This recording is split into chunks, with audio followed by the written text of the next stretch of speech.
बहुत समय पहले की बात है। एक गांव में एक ज्योतिषी रहा करता था। उसका विश्वास था कि वह तारों को देखकर भविष्य पढ़ सकता है, इसलिए वह सारी सारी रात आसमान को ताकता रहता था।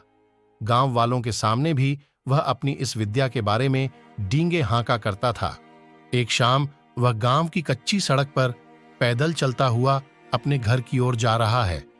उसकी नजरें आसमान पर चमकते तारों पर जमी हुई थीं।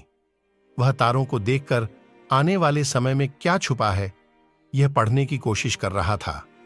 तभी अचानक उसका पैर कीचड़ से भरे एक गड्ढे पर पड़ा और वह गड्ढे में जा गिरा। वह कीचड़ में लथपथ हो गया और किसी तरह गड्ढे से बाहर निकलने के लिए हाथ पैर मारने लगा, लेकिन एड़ी चोटी का जोर लगाने के बाद भी वह गड्ढे से बाहर नहीं निकल पाया। सारी कोशिश बेकार जाती देख वह सहायता के लिए चिल्लाने लगा। उसकी चिल्लाने की आवाज सुन कुछ लोग दौड़े चले आए। उन्होंने उसे गड्ढे में गिरे देखा तो समझ गए कि आदतवश वह आसमान में तारों को देखकर भविष्य को समझने लगा हुआ होगा और सड़क का गड्ढा उसने नहीं देखा होगा।